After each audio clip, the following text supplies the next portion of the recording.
iyong lahat. Inaamin ko sa sa makapangyarihang makapangyarihang Diyos Diyos at at sa sa inyo inyo mga mga kapatid kapatid, na na lubha lubha akong ako nagkasala nagkasala sa sa isip, isip, sa salita at salita sa at sa gawa gawa, at at sa sa aking aking pagkukulang. pagkukulang.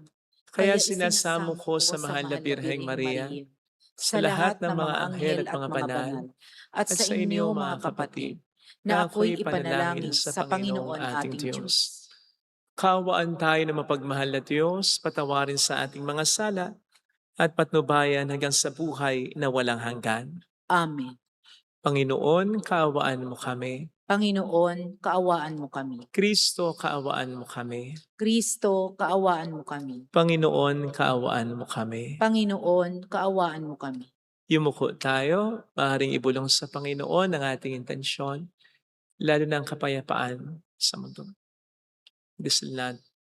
Dasal din natin ang mga OFW, mga tumutulong sa ating simbahan. Manalangin tayo. Ama naming makapangyarihan, puspusin mo kami ng iyong kagandahang loob upang sa pagkamalabis, kami laging tumalikod at sa mga utos mo kami laging makasunod sa iyong patnubay at pagtataguyod. Sa pamamagitan ni Jesucristo, kasama ng Espiritu Santo magpasa walang hanggan. Amen.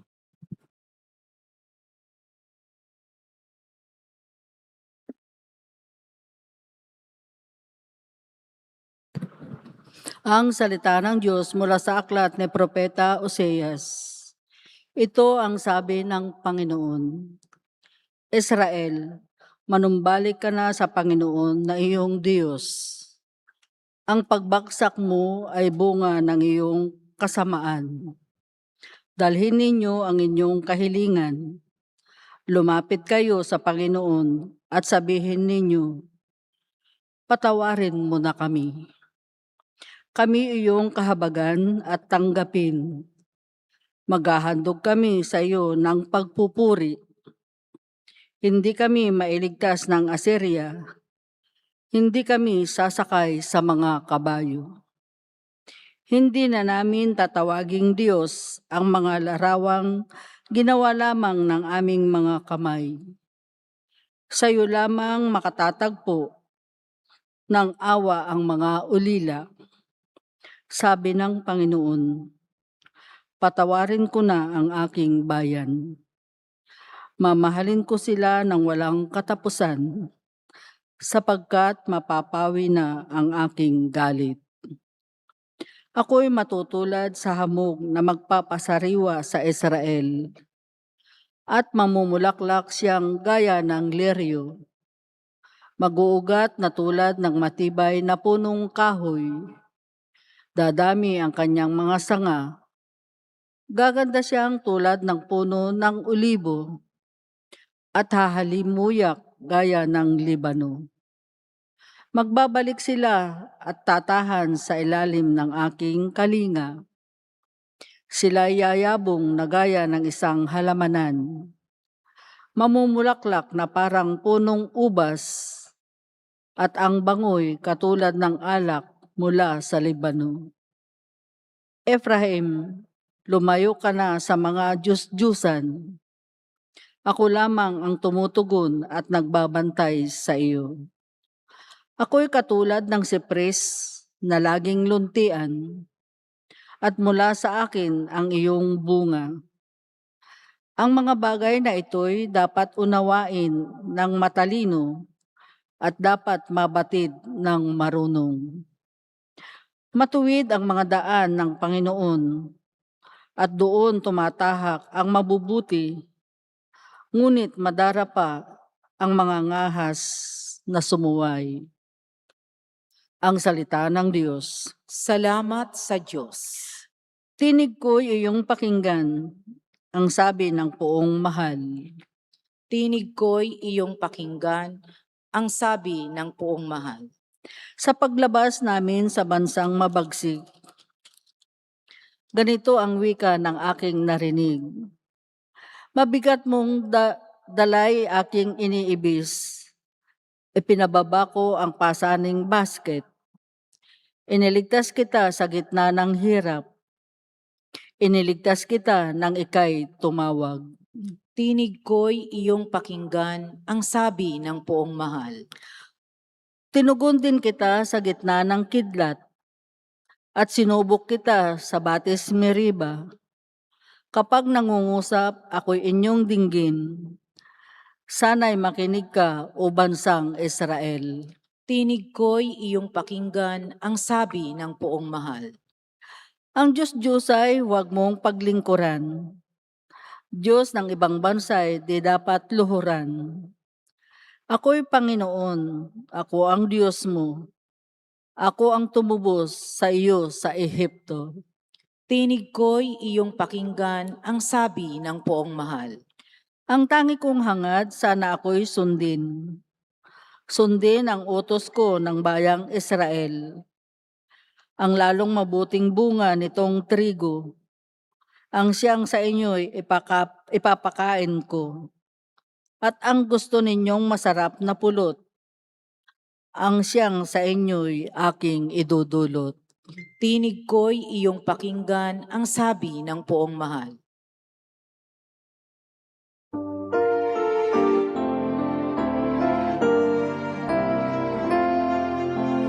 Di ba't sadyang may kapang sarili, dapat kainan ng pagsisilbi, at mamangha ligaya'y dadalisay, pag sa kapwa-buhay mo ay naalay. Bawat galing gamitin sa paglingap, laging damhin kung may naghihirap, at tandaan ganyang pagmamahalan, unang-unang atas ng kabanalan. Sumainyo ang Panginoon. At sumaiyo rin. Ang mabuting balita ng Panginoon ayon kay San Marcos. Papuri sa iyo, Panginoon. Noong panahong yon, lumapit ang isa sa mga eskriba kay Jesus at tinanong siya, "Alin pong utos ang pinakamahalaga?" Sumagot si Jesus, "Itong pinakamahalagang utos. Pakinggan mo, Israel, ang Panginoon na ating Diyos. Siya lamang ang Panginoon. Ibigin mo ang Panginoon mong Diyos ng buong puso, ng buong kaluluwa, ng buong pag-iisip, at ng buong lakas. Ito naman ang pangalawa. Ibigin mo ang iyong kapwa gaya ng iyong sarili. Wala nang ibang utos na higit pa sa mga ito." "Tama po, Guro," wika ng eskriba. "Totoo ang sinabi ninyo. Iisa ang Diyos at wala nang iba liban sa Kanya. At ang umibig sa Kanya ng buong puso, buong pag-iisip, buong lakas, at ang umibig sa kapwa gaya ng kanyang sarili, ay higit na mahalaga kaysa magdala ng lahat ng handog na susunugin at iba pang mga hain." Nakita ni Jesus na matalino ang kanyang sagot, kaya't sinabi niya, "Malapit ka nang mapapilang sa mga pinaghaharian ng Diyos." At wala nang nangahas magtanong kay Jesus mula noon. Mga kapatid, ang mabuting balita ng Panginoon. Pinupuri ka namin, Panginoong Hesukristo. Welcome sa Our Lady of Lasalle at Quasay Parish, kung saan ayos lang pong umiyak at samahan tayo ng mahal na ina sa pag-iyak at sa pagdarasal upang maging maayos ang lahat. Narinig po natin sa ating mabuting balita ang napakahalagang tanong ng isang eskriba kay Jesus. Alin po ang utos na pinakamahalaga? Napakahalaga ng tanong na ito sapagkat sabi nga natin, makalimutan man natin ang lahat, wag lang ang pinakamahalaga. Halimbawa po, marami tayong tambak ang ating gagawin. Unahin muna natin yung pinakamahalagang gagawin. Halimbawa po, nasa sa harap natin ang maraming mga pagkain. Unahin muna natin ang pinakamasarap o pinakamahal na pagkain. Halimbawa po sa pangungumpisal. May mga nangungumpisal po kasi na sinasabi, "Father, matagal na po akong hindi nakapangungumpisal. Nakalimutan ko na po ang marami kong mga kasalanan. Isa sa mga lagi kong sinasabi, kung puwede nilang isipin, pakaisipin yung mga seryoso nilang mga pagkakasala. Because you see, talagang limitado ang ating isipan, ang ating kakayanan, ang ating pangunawa sa lahat ng pagkakataon, maging ang ating panahon. Hindi talaga natin maalala, maayos, ma-accomplish ang lahat. Pero hindi man natin magawa ang lahat. Wag lang nating ma-miss ang pinakamahalaga sa lahat. Kaya ako sinabing napakahalaga ng tanong ng eskribang ito sa Panginoon. Dahil ang mga Hudyo at that time, kahit naman hanggang sa ngayon, ay napakaraming mga utos. Pupwedeng hindi talaga masunod ng isang Hudyo lahat ng utos na yon. Kaya napakahalaga yung tanong na, ano ba ang pinakamahalaga? Hindi man magawa ang lahat, magawa man lang ang pinakamahalaga sa lahat. And so Jesus responded, sabi niya, pinakamahalagang utos. Mahalin natin ang Diyos ng buong puso, ng buong kaluluwa, ng buong lakas, ng buong pag-iisip. Now, lahat po tayo dito ay siguradong nagmamahal sa Diyos. Pero hindi necessarily na tumutupad tayo sa pinakamahalagang utos na ito. Sapagkat ang sabi dito, ibigin daw natin ng buo ang Diyos. Undivided. Walang kahati. Solid. Let me see. Tayo po ba ay naglalaan lagi ng panahon sa Diyos? Hindi yung dahil tayo naobliga o napipilitan lamang, kundi dahil gustong-gusto natin. Sapagkat ganun kapag nagmamahal tayo, di ba? Hindi magkikiusap sa atin ng ating minamahal ng panahon. Kusa nating ibibigay yon dahil tayo mismo, gustong-gusto natin yon.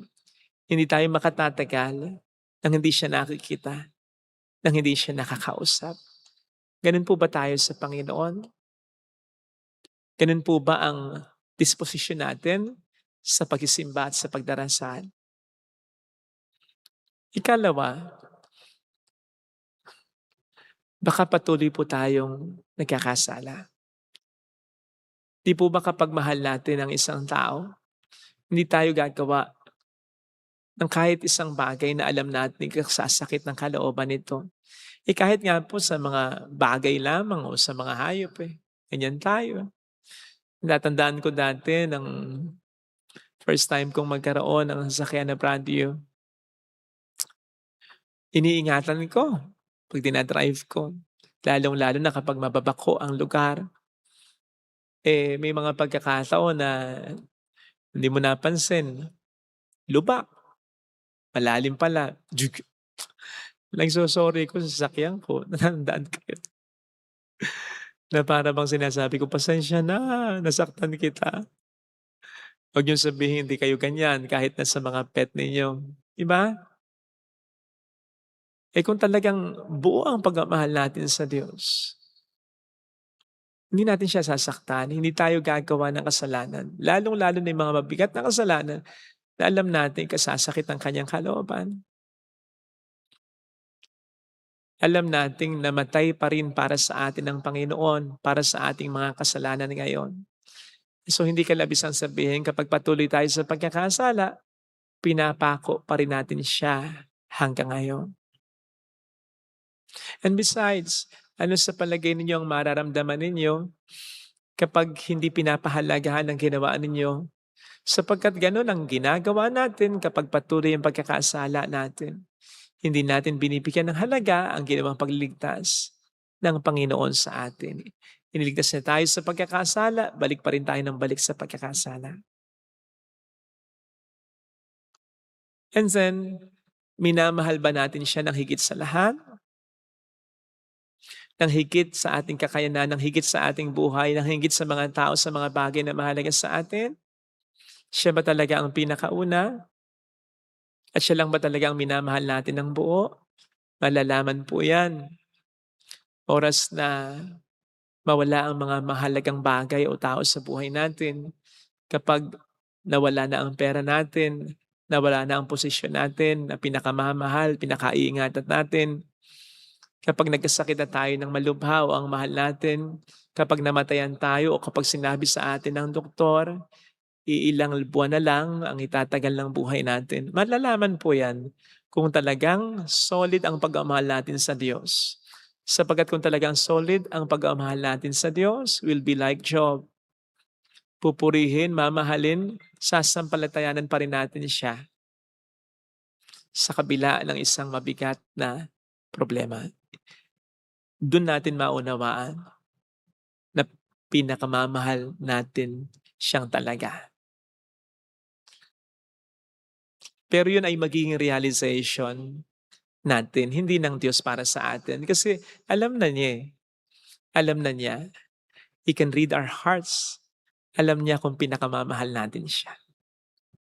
So when that time comes, tayong makaka-realize na kung hindi pala talaga natin mahal na mahal ang Diyos. Pero sana when we realize that, may panahon pa para tayo makabangon pa, makabawi pa. Kaya sana wag na po natin hintayin yung pagkakataong yun. Ngayon pa lang, let us be more in love with God. Hayaan nating mas mahulog ang ating loob sa Kanya. Mahalin na po natin siya talaga. Maglaan na tayo lagi willingly ng panahon para sa Kanya. Iwasan natin ang magkasala. Unahin na natin lagi siya sa ating buhay. And when that happens, kapag siya'y talagang minahal natin ng buo, we will realize na ang utos na ito ay hindi para sa Kanya, kundi para sa atin pa rin. Sapagkat mawawala naman talaga ang lahat sa buhay natin. Pero kapag ang Diyos ay tunay na mahal natin, we'll be fine. We'll be fine. We will definitely be fine sa kabila ng mga matinding problema na ating maranasan. Ito sana ang hiling nating biyaya sa ating banal na pagdiriwang. Ilagay natin ang ating kanang kamay sa tapat ng ating puso.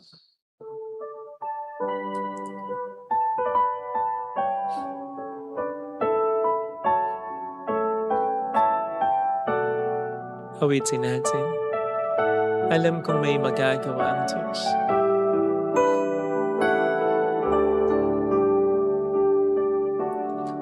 Alam kong saan at hindi pa konti-konti, pa tingi-tingi lang, sapagkat ang utos mong ito is sigurado kung hindi naman para sa'yo dahil mahalin man kita ng buong buo, wala namang madadagdag sa'yo.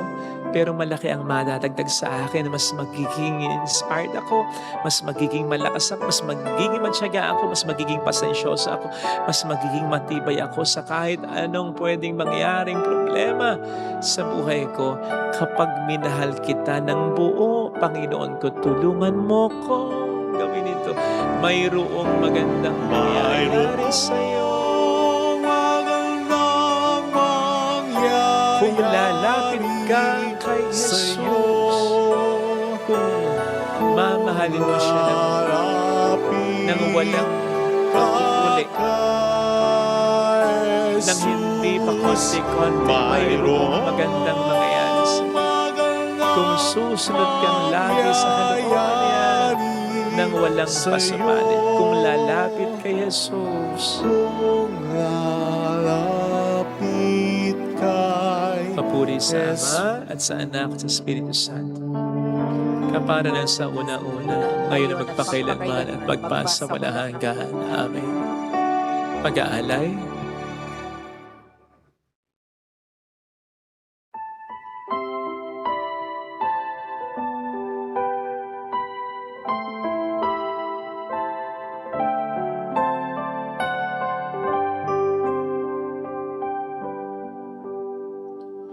Aming hatid sa harap ng altar, mga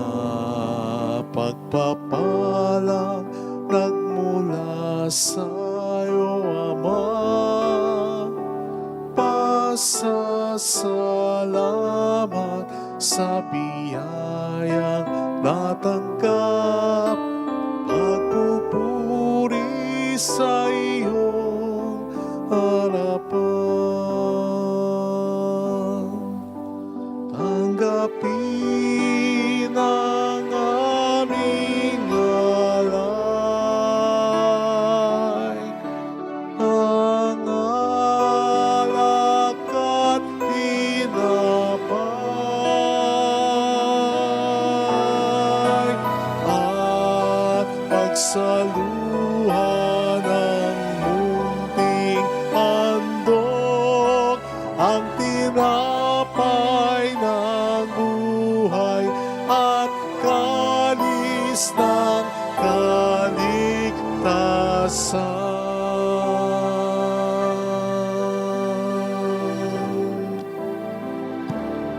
Manalangin tayo, pang ating handog ay maging kalugod-lugod sa Diyos amang makapangyarihan. Tanggapin nawa ng Panginoon itong paghahain sa iyong mga kamay, sa kapurihan niya at karangalan, sa ating kapakinabangan at sa buong sambayanan niyang banal. Ama naming lumikha, tunghayan mo ang mga alay na itinatalaga namin sa iyo upang kalugdan mo ang mga inihahain naming ito at kami laging tulutan nito ng pagliligtas mo sa pamamagitan ni Jesucristo.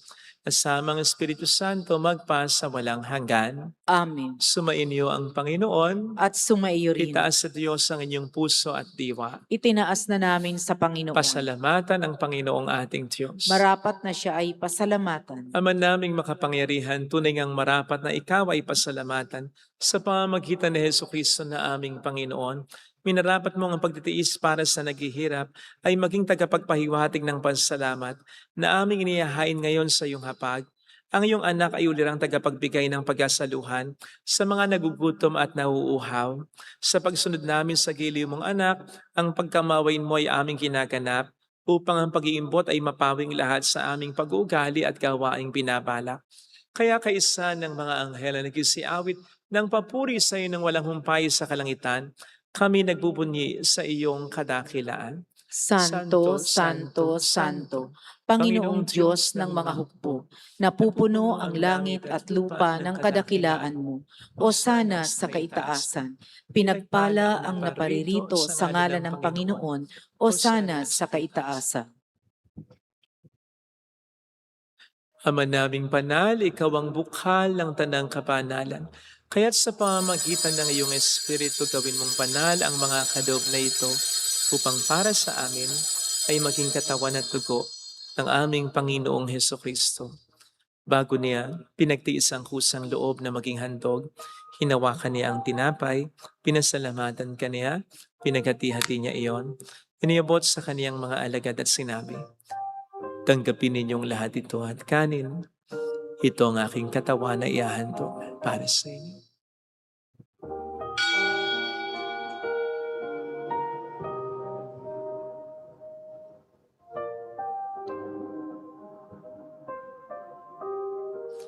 Kaya din naman nang matapos ang hapunan, hinawakan niya ang kalis. Muli kaniyang pinasalamatan. Inibot niya ang kalis sa kaniyang mga alagad at sinabi, "Tanggapin ninyong lahat ito at inumin. Ito ang kalis ng aking dugo ng bago't walang hanggang tipan. Ang aking dugo na ibubuhos para sa inyo at para sa lahat sa ikapagpapatawad ng mga kasalanan. Gawin niyo ito sa pag-alala sa akin."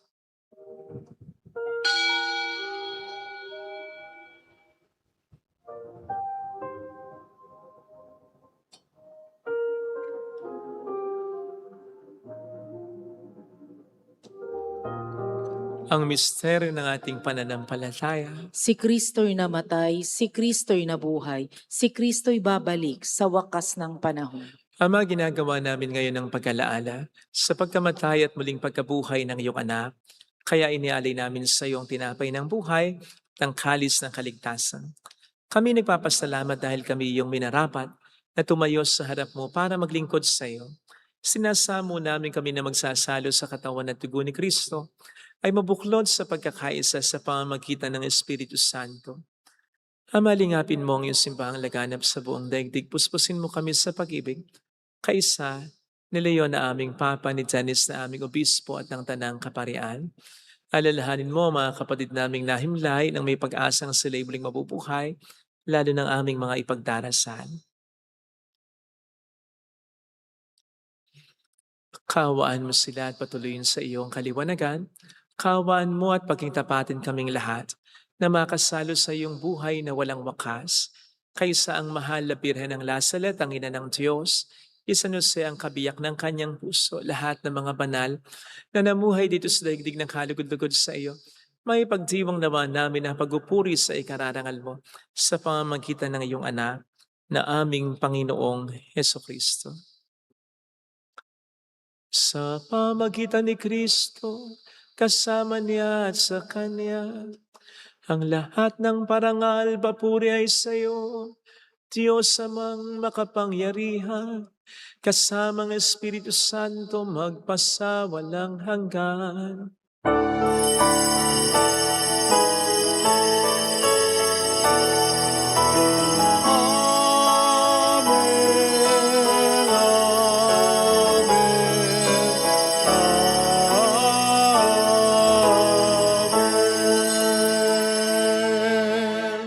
Tumawag tayo sa ating Ama.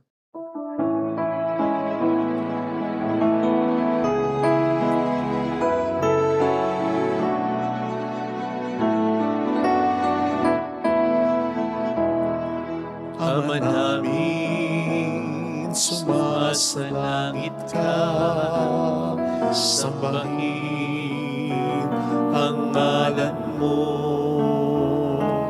mapasa amin ang kaharian mo, sundin ang loob mo dito sa lupa para nang sa langit. Bigyan mo kami ngayon ng aming kakanin sa araw-araw, at patawarin mo kami sa aming mga sala,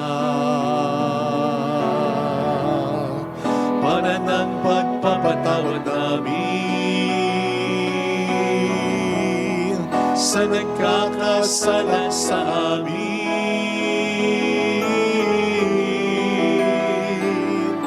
At huwag mo kami ipahintulot sa tukso, at iadya mo kami sa lahat ng masama.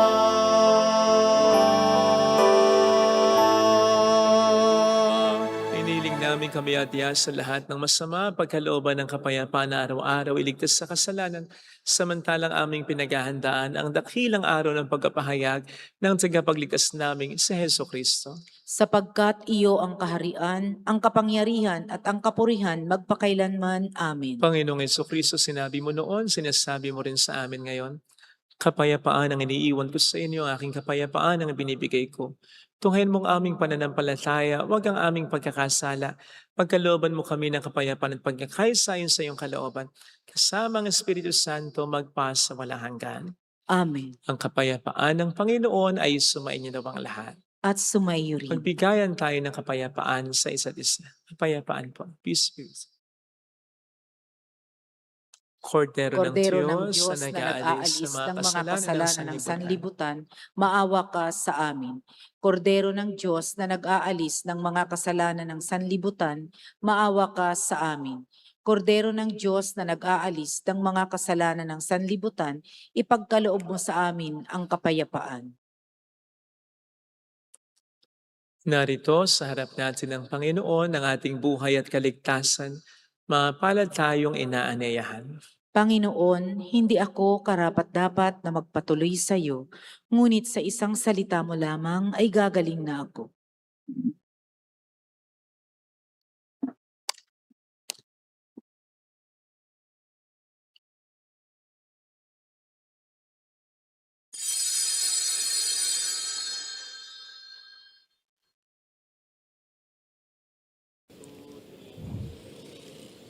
Panalangin para sa espiritual na pakikinabang. Panginoong Hesus, ako ay naniniwala na ikaw ay nasa kabanal-banalang sakramento. Iniibig kita ng higit sa lahat at ninanasa kong tanggapin ka sa aking kaluluwa. Sapagkat sa mga sandaling ito, hindi kita matatanggap sa sakramento. Tumuloy ka sa espiritu sa aking puso. Niyayakap kita na parabang naririto ka na.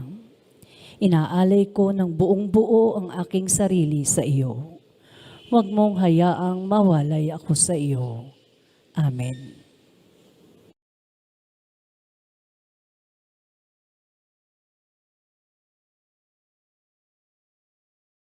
Alait bihagi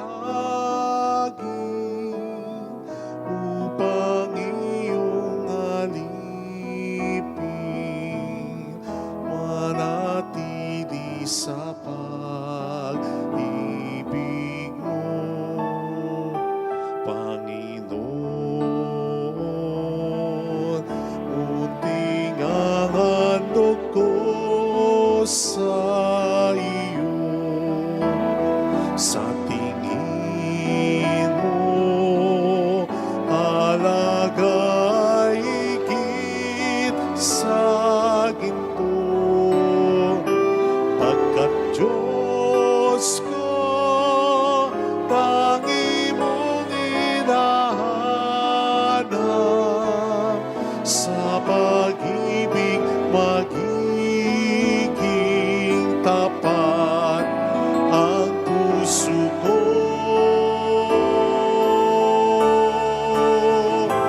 Pagkat Diyos ko, tangi mong hinahanap, sa pag-ibig magiging tapat ang puso ko.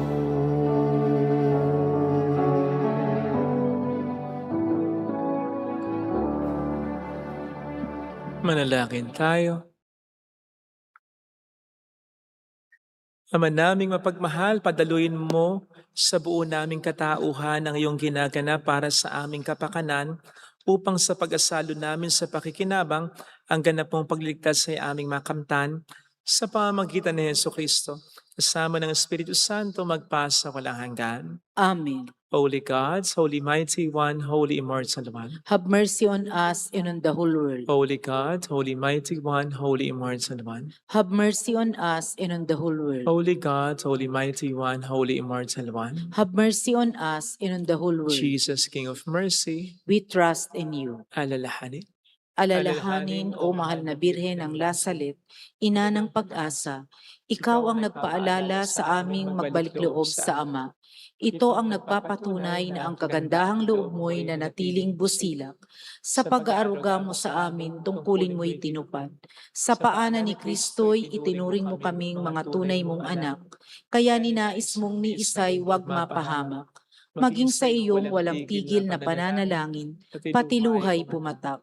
Huwag namang mawala ng saysay ang iyong paghihirap. Hiling nawa namin sa iyo, o aming inang liyak, na matapos ang pakikibaka namin sa mundong ito at sa pananatili naming tapat kay Kristo, sa kapurihan mo'y makibahagi kaming ganap, upang kung nasaan ka ngayon ay maparoon din kaming lahat, at ang kaganapan ng kaluwalhatian ng Diyos Amay tuluyang matupad, siya nawa. Mahalabiran ng Lasalet, tagapagkasundo ng mga makasalanan. Ipanalangin mong walang patid kaming mga dumudulog sa iyo. Marami pong salamat sa inyong pakikiisa at sa mga tulong na binibigay ninyo. Nagiging dahilan para makatulong din po tayo sa iba. Lalo na ngayong mahirap ang buhay. Salamat po sa tiwala. Patuloy po nating pagdasal ang kapayapaan sa mundo. Sumayin niyo ang Panginoon. At sumaiyo rin. Palain kayo kasama ang ating pamilya na mapagmahal na Diyos, ng Ama at ng Anak at ng Espiritu Santo. Amen. Umayo tayo sa kapayapaan ni Kristo. Salamat sa Diyos. Salamat din po.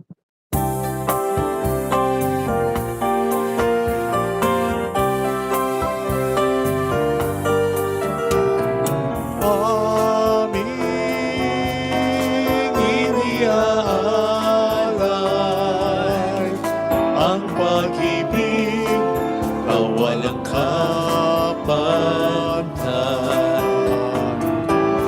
may sarap mabuhay, kung may nagmamahal,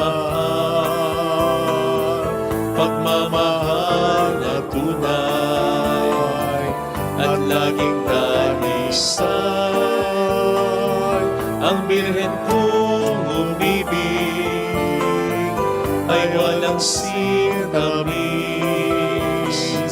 pagsintang sa nalinis, sa iyo hanggang langit. O Birhen, Birheng mahal,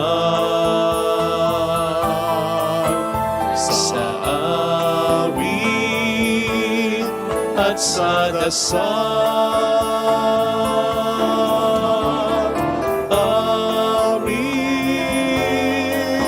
iniaalay ang pag-ibig na walang